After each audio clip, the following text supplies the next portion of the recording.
There's something that happens when you rescue a giant dog. What do I mean by giant dog?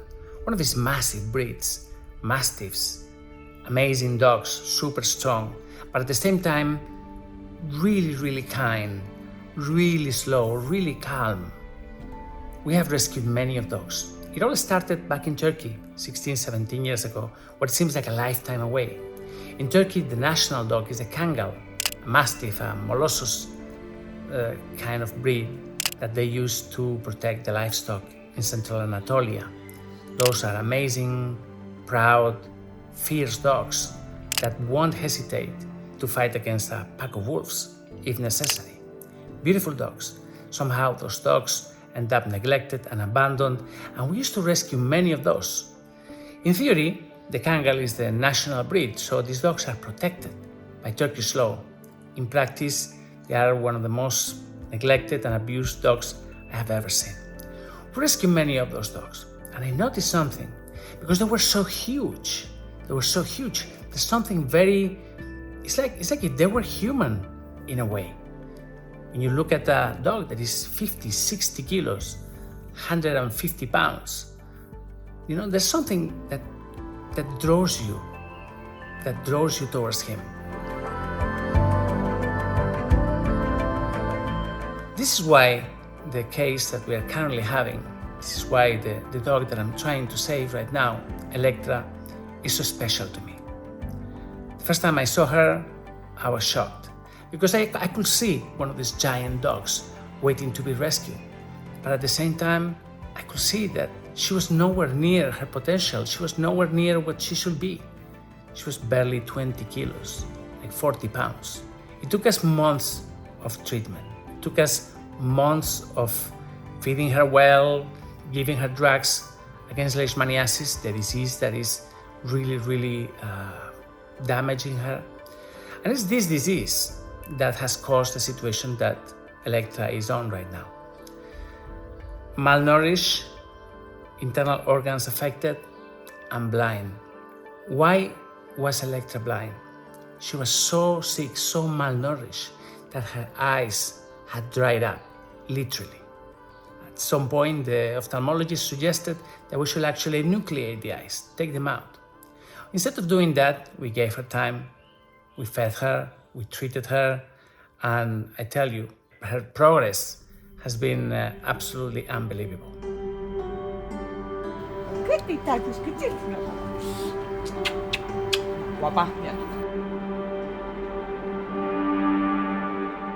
Over the last months, we have spoken to many people that would like to adopt her, but there was always something in the air, so something is stopping us from finding her a family, and it was the fact that Electra was blind. Now, when you adopt out a blind dog, you have to be really sure that the family can do this. Also, finding a home for a blind dog is not easy. Handicapped dogs are usually much harder to find families to. But something amazing happened last week. We had noticed that Electra was somehow managing very well. She was moving really well. She was finding her way through the clinic. And at first we thought it was because her sense of smell, obviously, that she knew her way, that she had got used to the place. But then we started noticing that she had more and more reaction to the hands, to light, to movement.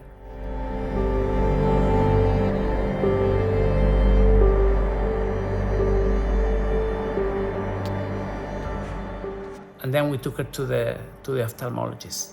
And in there, we looked at her eyes very carefully. We looked at the back of her eye with specialized equipment. And the ophthalmologist said that she could see. That filled us with hope. It was a dream come true. But he also said that she needed a surgery because she had what is called entropion. Entropion happens when the skin surrounding her eyes is so heavy that it drops on top of her eyes and it makes her eyelashes scratch against the cornea. Now, this may seem like a nothing surgery. Oh well, there's some hairs scratching the cornea. But the thing is that to solve this, we have to do a full facelift of Electra's head. It's not easy.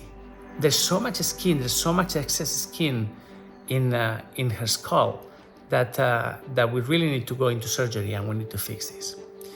Now, it's not easy to explain a surgery like this. It's not easy to convey the urgency of this situation. But just imagine that it was happening to you. Imagine that every time you open your eyes up and down and your eyelashes scratch your cornea. Imagine how will you feel? Pain, discomfort, you will be in tears all the time. You will actually probably rather not opening your eyes instead of opening and scratching every time.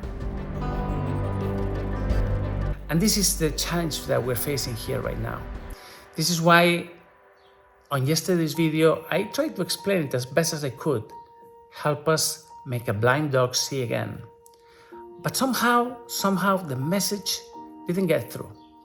I think the best way to understand this, imagine that every time you open your eyes, you were scratching with your eyelashes, your cornea, and like this.